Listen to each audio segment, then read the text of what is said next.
सबको जय मसीह की। परमेश्वर के अति पवित्र नाम की स्तुति हो। मैं खुदा का धन्यवाद करती हूँ। परमेश्वर ने एक बार फिर से आप लोगों के सन्मुख आने के लिए मेरी मदद और सहायता की। मैं खुदा का धन्यवाद करती हूँ और मैं आशा करती हूँ आप जो ये वचन सुन रहे हैं, ये वचन आपके जीवन में कार्य करने के लिए मैं प्रभु से प्रार्थना करती हूँ। जितने लोग इन वचनों को सुनते हैं उनके जीवन में परमेश्वर का एक अद्भुत कार्य होने के लिए मैं खुदा का से प्रार्थना करती हूँ। जितने लोग प्रार्थना विषय कमेंट बॉक्स में डालते हैं, सचमुच परमेश्वर आपको जानता है, आपके मनों को जानता है। जब हम प्रार्थना विषय देते हैं तो वो किसी मनुष्य के आगे नहीं, परंतु सर्वशक्तिमान परमेश्वर के आगे प्रार्थना विषय देते हैं। जब आप पिता परमेश्वर, जब आप मुझे प्रार्थना विषय देते हैं तो वो मुझे नहीं, मेरे पिता के आगे रखते हैं, क्योंकि मैं उनकी बेटी हूँ। हालेलुया। और मैं आशा करती हूँ आप लोग सब प्रभु में आनंदित होंगे और मैं आशा करती हूँ आप लोग इस वीडियो को ज़्यादा से ज़्यादा शेयर कर रहे होंगे, ताकि बहुत से लोग परमेश्वर के वचनों को जान सकें, जो अब तक अंधकार में हैं, जो कलेशों में हैं, जो बीमारियों में हैं, जो दुखों में हैं। उनके पिता परमेश्वर, उनके तुम्हारे द्वारा खुदा, जब आप उनको वचन सेंड करते हैं, जब आप उनको वचन शेयर करते हैं, तो ये वचन उनके जीवन में बहुतायत से कार्य करते हैं। हालेलुया। और मैं आशा करती हूँ आप लोग इन वचनों को सुन रहे होंगे और वचनों पर चल रहे होंगे। जब पिता परमेश्वर, जब हम जब वचनों पर चलने वाले बन जाते हैं, वचनों को केवल सुनना ही नहीं, वचनों पर चलना भी है, उसको मानना भी है कि परमेश्वर हमसे क्या चाहता है, परमेश्वर की इच्छा आपके और मेरे जीवन से क्या है। उस योजना को जो परमेश्वर ने, जिस योजना के तहत परमेश्वर ने आपको और मुझे अपने पास बुलाया, आपको और मुझे चुना है, वो परमेश्वर की योजना को जानना भी बहुत ज़रूरी है। उसके लिए हम प्रतिदिन परमेश्वर के वचन को पढ़ें, प्रतिदिन उसके सन्मुख प्रार्थना करें, प्रतिदिन अपने आप को उसके सन्मुख लेकर आएं। जब हम परमेश्वर से प्रार्थना करेंगे, जब हम परमेश्वर के वचनों को पढ़ेंगे, तो परमेश्वर अपनी जो भी योजना आपके और मेरे जीवन से है वो हम पर प्रकट करेगा। वो वचन के द्वारा हमसे बोलता और बातचीत करता है। इसीलिए हमें प्रतिदिन वचन पढ़ना बहुत ज़रूरी है। जिस प्रकार हम अपने शरीर को बल, शक्ति, सामर्थ देने के लिए रोटी खाते हैं, अच्छी अच्छी चीज़ें खाते हैं, उसी प्रकार हमें आत्मा को बल देने के लिए परमेश्वर के वचन की ज़रूरत है। इसीलिए हमें प्रतिदिन, केवल एक दिन नहीं, केवल कुछ ये नहीं कि हफ्ते में 1 या 2 दिन, लेकिन प्रतिदिन जब आप वचन को पढ़ते हैं, जिस प्रकार आप प्रतिदिन भोजन खाते हैं, यदि आप हफ्ते में 2 बार भोजन करेंगे तो आपका शरीर दुर्बल हो जाएगा, आप निर्बल हो जाओगे। इसी प्रकार जब हम कभी कभार इस वचन को पढ़ते हैं तो हमारे आत्मिक जीवन निर्बल हो जाता है। लेकिन जब हम प्रतिदिन अपनी आत्मा को पुष्ट आहार देते हैं, अच्छा आहार देते हैं, तो वो बल, शक्ति, सामर्थ पाती है, क्योंकि आत्मा का आहार ये वचन है। जब हम वचनों को पढ़ते हैं, जब उसका मनन करते हैं, तो हमारी आत्मा बल, शक्ति, सामर्थ पाती है। आइए हम सरों को झुकाएं और परमेश्वर के आगे प्रार्थना करें। हालेलुया। धन्यवाद यीशु प्रभु, धन्यवाद सामर्थी पिता परमेश्वर। हालेलुया। राजाओं के राजा, प्रभुओं के प्रभु यीशु नासरी, हम आपका धन्यवाद करते हैं। सेनाओं के महान यहोवा परमेश्वर, हम आपका धन्यवाद करते हैं। धन्यवाद करते हैं पिता परमेश्वर, तेरे किए गए भलाई उपकारों को जब हम याद करते हैं खुदा, सचमुच तूने हम पर बड़े उपकार किए खुदा। एक एक उपकारों को याद करके खुदा हम आपका धन्यवाद करते हैं। बहुत से लोग आज का दिन नहीं देख पाए खुदा, परंतु आपने हमें जीवित रखा, हम आपका धन्यवाद करते हैं।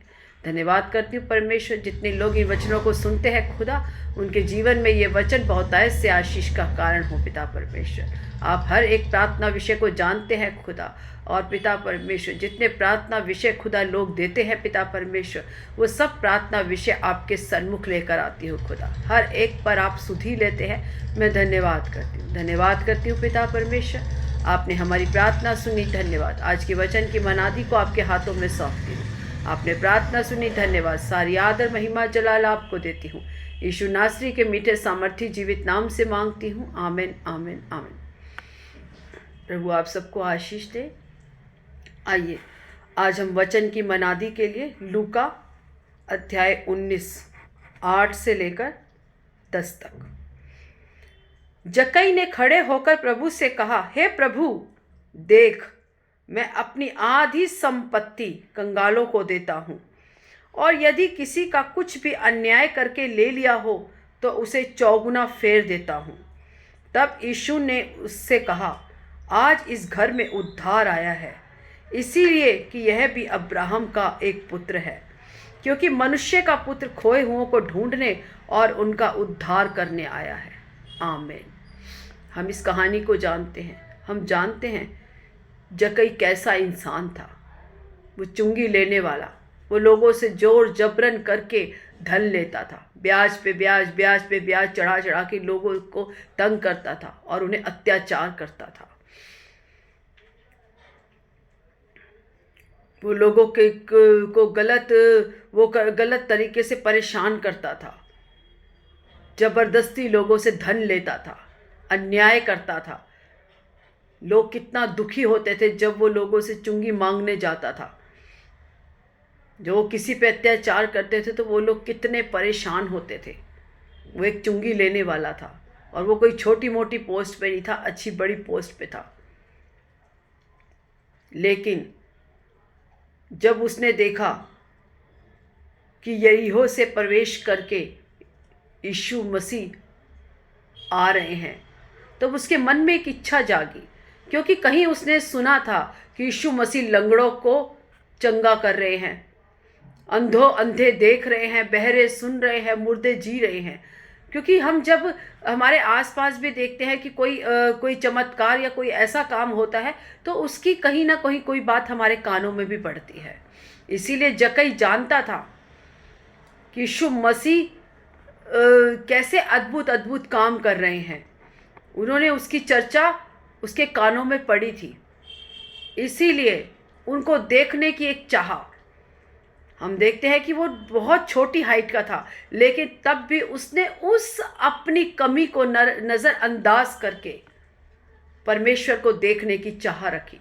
उसके मन में एक इच्छा हुई कि मुझे आज प्रभु को देखना है।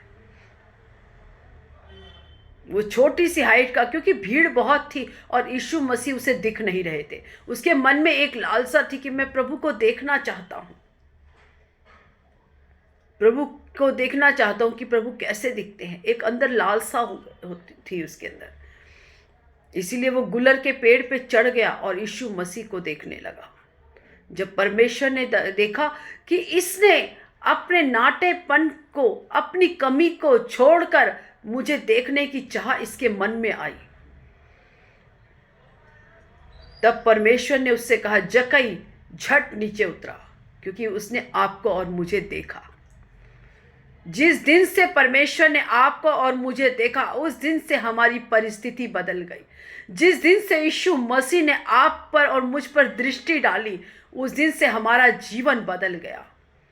परमेश्वर का वचन कहता है, उसने हमें माँ के गर्भ में उत्पन्न होने से पहले चुना। लेकिन जब हम देखते हैं कि क्योंकि हम उन बातों को नहीं जानते, परमेश्वर के ने हमारे जीवन में पहले से ही काम किया हुआ है, लेकिन हमारी नॉलेज में, हमारी जानकारी में वो नहीं है।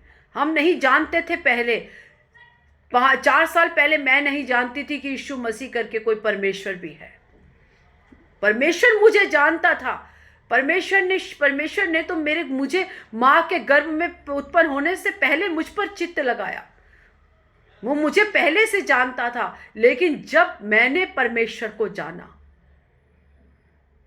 जब मैंने देखा कि परमेश्वर की दृष्टि, जब मेरे मन में एक लालसा आई कि मुझे यीशु मसीह को देखना है, जब हमारे अंदर एक परमेश्वर को देखने की, परमेश्वर से बात करने की, परमेश्वर से मिलने की एक चाह उत्पन्न होती है, तब परमेश्वर की दृष्टि जक्कई पे पड़ी और जक्कई को कहा, झट नीचे उतरा, क्योंकि आज मुझे तेरे घर जाना आवश्यक है। इसी प्रकार परमेश्वर की दृष्टि जब आपके और मेरे जीवन पर पड़ी, जब हम पापी थे, जब हम कंगाली की अवस्था में, जब हम कलेशों में थे, उस समय परमेश्वर की दृष्टि जब हम पर पड़ी, जब हमने परमेश्वर को देखने की लालसा हमारे जीवन में उत्पन्न हुई, क्योंकि परमेश्वर हमें जानता था। परमेश्वर ने आज तक आपको और मुझे अब तक संभाल के रखा, क्योंकि परमेश्वर की योजना आपके और मेरे जीवन में अब से नहीं, जब हम माँ के गर्भ में थे तब से है। लेकिन जब हमने परमेश्वर को जाना, जब हमने परमेश्वर को देखने की इच्छा रखी, जब हम परमेश्वर के समीप आने की हमने इच्छा रखी, तब परमेश्वर ने हमसे बात की। क्योंकि जब हम परमेश्वर के पास जाते हैं, जब हम उसके आगे उसके लिए अपना एक कदम बढ़ाते हैं, तो परमेश्वर हमारी ओर बढ़ता है। परमेश्वर तो हमें जानता है, लेकिन हम नहीं जानते थे, हम निर्बुद्धि थे। इस संसार के हाकिम ने आपकी और मेरी बुद्धि को बंद कर रखा था। लेकिन जब हमारे मन में एक लालसा आई कि आपने और मैंने यीशु मसीह को देखना है, हमने इस दुख से, संकट से, कलेशों से बाहर निकलना है, तब परमेश्वर का अद्भुत काम आपके और मेरे जीवन में प्रकट हुआ।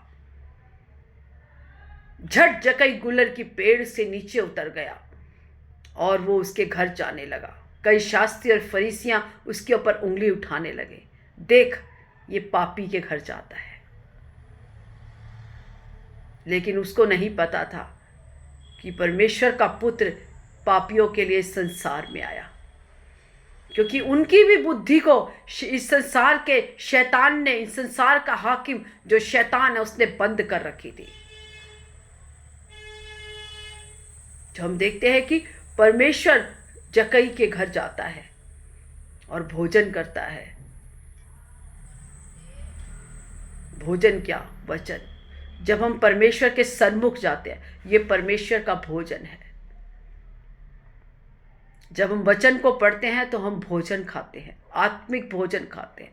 जब परमेश्वर ने जकई के घर गए, जब परमेश्वर ने अपना आत्मिक भोजन उसकी आत्मा में दिया, उसकी आत्मा जब तृप्त हुई, तब उसने क्या कहा?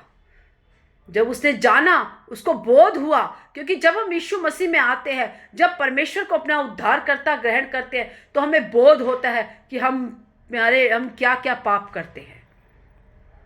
उससे पहले आपको और मुझे बोध नहीं होता। कई लोग आज संसार में कितना पाप करते हैं, लेकिन उन्हें कोई पछतावा नहीं होता कि हम पाप भी कर रहे हैं। वो सोचते हैं उसमें अपनी वाहवाही ढूंढते हैं। लेकिन आप और मैं, जब एक व्यक्ति यीशु मसीह में आता है, जब वो वचन को पढ़ने लगता है, जब वो चर्च में आता है, परमेश्वर की कलीसिया में आता है, तो उसे अपने पापों का बोध होता है। उसे बुद्धि ज्ञान समझ आती है कि वाकई में मैं जो ये अब तक कर रहा था, ये गलत है। क्योंकि आत्मा बोध कराती है।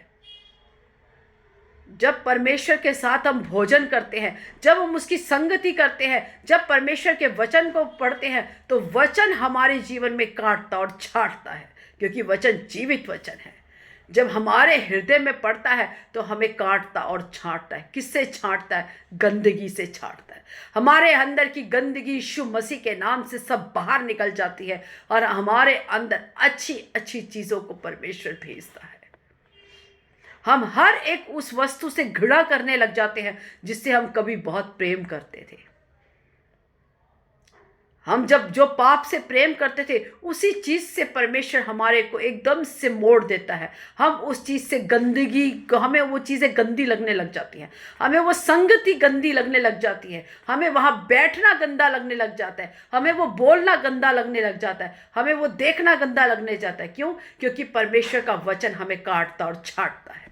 और जब परमेश्वर का वचन काटता और छांटता है, तो वो हमारे अंदर की गंदगी को बाहर फेंकता है और अच्छी अच्छी चीज़ों को हमारे अंदर लेके आता है। वो हर एक गलत संगति, गलत दोस्त, गलत लोग, गलत हमारे कुटुंब परिवार के लोग जो हमारे जीवन को नाश की ओर लेके जाते थे, उन सबको हमसे अलग करता है और हमें अच्छी रास्ते पर, अपने मार्ग पर लेकर चलता है। क्योंकि वचन जीवित वचन है। जब वचन हमारे जीवन में पड़ता है तो हमारे अंदर से कटाई और छटाई होते, हमें बोध होने लग जाता है कि हम जो कर रहे थे वो अब तक गलत कर रहे थे। उसी प्रकार जब जकई के घर में यीशु मसीह ने आए, तब उसे बोध हुआ कि अब तक मैं जो कर रहा था, मैं कंगालों से जो मैं उनसे ज़बरदस्ती ले रहा था, उनके साथ जो मैं जबरन गलतियां कर रहा था, जो उनको सताव कर रहा था, वो मैं गलत कर रहा था। क्योंकि जब यीशु मसीह जीवन में आते हैं तो हमें अपनी कमियां और अपने पापों का बोध होता है। इसी प्रकार जक्कई को भी बोध हुआ और उसने परमेश्वर से क्या कहा, जिससे मैंने अत्याचार करके ले लिया है मैं उसे दुगना लौटा दूंगा। यही वचन हमने पढ़ा। जक्कई ने खड़े होकर प्रभु से कहा, हे प्रभु देख, मैं अपनी आधी संपत्ति कंगालों को देता हूं। जब परमेश्वर का वचन हमारे हृदय में पड़ता है तो हमें नम्र और दीन और प्रेमी और दयालु बनाता है। हमें इस बुद्धि ज्ञान समझ आती है कि हमें परमेश्वर ने किस लिए चुना है। उसने कहा है, तू निर्बलों से प्रेम कर, कंगालों से प्रेम कर।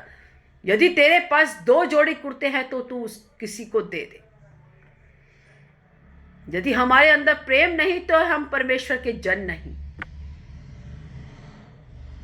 अगर एक धर्मी से प्रेम करता है तो उसमें क्या बड़ी बात है, लेकिन जब एक धर्मी एक दुष्ट से प्रेम करता है तो उसमें परमेश्वर का प्रेम प्रकट होता है।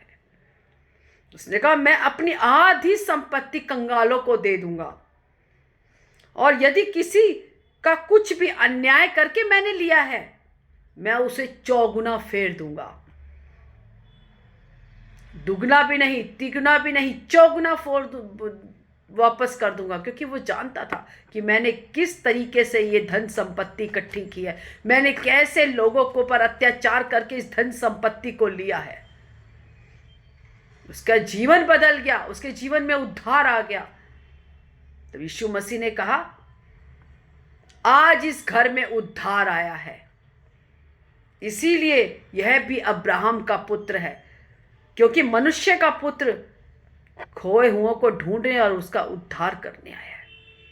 परमेश्वर का पुत्र कोई धर्म जाति नहीं बनाने आया, कोई ईसाई धर्म नहीं बनाने आया। वो धार्मिकता को उत्पन्न करने आया है। वो हमारे पापों से हमें क्षमा देने आया है। जिस उद्धार के लिए हम भटक रहे थे, यीशु मसीह उस उद्धार को हमारे जीवन में देने आया है। जो लोग नाश की ओर जा रहे थे वो उन्हें नाश से खींचकर बचाने के लिए आया है। खोई हुई भेड़ों को जो नाश की ओर जा रही थी उनको ढूंढने और उनका उद्धार करने आया है। आप और मैं जो भटके हुए थे, आप और मैं जो दलदल में पड़े थे, आप और मैं जो गंदगी के कीचड़ में थे, जब यीशु मसीह को हमने देखना चाहा, जब यीशु मसीह को हमने मिलना चाहा, जब यीशु मसीह के पास हमने जाना चाहा, तब यीशु मसीह हमारे घर में आए। और जिस दिन से यीशु मसीह ने हमारे घर में, हमारे जीवन में पैर रखा, उस दिन से हमारा जीवन बदल गया। जिस मुंह से हम किसी के लिए श्राप और गंदी गालियां देते थे, उस मुंह से हम लोगों के लिए प्रार्थना करना शुरू। यीशु मसीह यही करने आया, गंदगी को साफ करने आया, धर्म बदलने नहीं आया। लोगों ने कहा धर्म धर्म धर्म, आज लोग धर्मों पे लड़ाई झगड़ा कर रहे हैं, लेकिन हमारा यीशु मसीह कोई धर्म बनाने नहीं आया, वो हमें प्रेम सिखाने आया कि हम लोगों से प्रेम करें, अपने सताने वालों से प्रेम करें, हम लोगों के लिए प्रार्थना करें। हम किसी के ऊपर उंगली उठाने वाले नहीं, किसी को गंदा बोलने वाले नहीं, परंतु हम प्रेम करने वाले बन जाएं। परमेश्वर ने हमें प्रेम सिखाया, और हम जो पाप में थे हमें दलदल की उस कीचड़ से खींच के हमें अपने उद्धार की ओर लेकर गया। क्योंकि मैंने पहले भी कहा था, यीशु मसीह के अलावा इस जीवन में कोई भी उद्धार नहीं दे सकता। आसमान के नीचे, पृथ्वी के ऊपर केवल एक ही नाम है, वो यीशु मसीह है, जो आपको और मुझे उद्धार दे सकता है।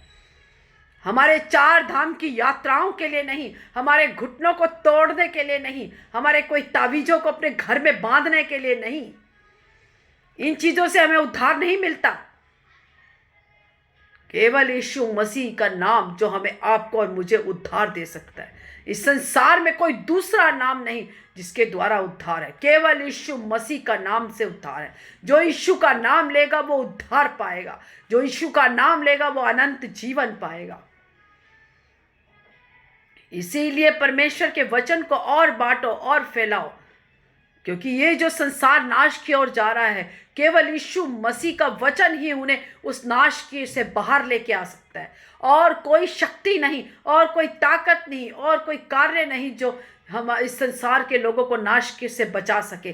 केवल यीशु का नाम, ये परमेश्वर का वचन जो उसके अंदर की बुराई को उसको दिखाएगा और उसको एक अच्छे जीवन की ओर लेके जाएगा।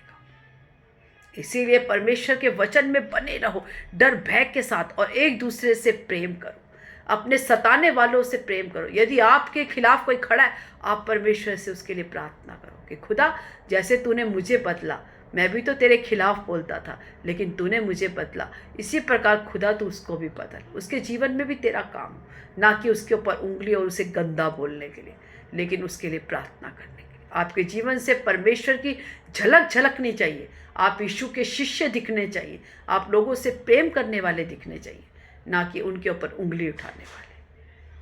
आइए, ये वचन आप सबके जीवन में बहुतायत से आशीष का कारण हो, एक आत्मिक बढ़ोतरी का कारण हो। आइए हम लोग प्रार्थना में चलें। धन्यवाद यीशु प्रभु, धन्यवाद सामर्थी पिता परमेश्वर, हालेलुया। राजाओं के राजा, प्रभुओं के प्रभु यीशु नासरी, हम आपका धन्यवाद करते हैं। सेनाओं के महान यहोवा परमेश्वर, हम आपका धन्यवाद करते हैं। धन्यवाद करती हूँ परमेश्वर, तेरे किए गए भलाइयों उपकारों के लिए धन्यवाद करती हूँ। सचमुच पिता परमेश्वर, तूने जगत से इतना प्रेम किया खुदा कि अपने इकलौते पुत्र को हमारे लिए कुर्बान कर दिया खुदा, ताकि जो कोई उस पर विश्वास करे वो नाश में ना जाए परंतु अनंत जीवन पाए। तो किसी धर्म को स्थापना नहीं परंतु धार्मिकता को की स्थापना करने इस संसार में आया खुदा। तूने हमें पापों से क्षमा दी खुदा, हमारे पापों को जो गहरे काले रंग के थे खुदा, आपने उसे श्वेत किया। हम धन्यवाद करते हैं, धन्यवाद करती हूँ। वचन सुनने वाले एक एक भाई बहन को आपके हाथों में सौंपती हूँ। सब पर तेरी दया कृपा बनी रहने के लिए खुदा हम प्रार्थना करते हैं, धन्यवाद करते हैं। आगे के समय को, अपने जीवन को, सब कुछ तेरे हाथों में सौंपती हूँ। आपने प्रार्थना सुनी, धन्यवाद। यीशु मसीह के मीठे सामर्थी और जीवित नाम से मांगती हूँ, amen, amen, amen. God bless you all. प्रभु आप सबको आशीष करे।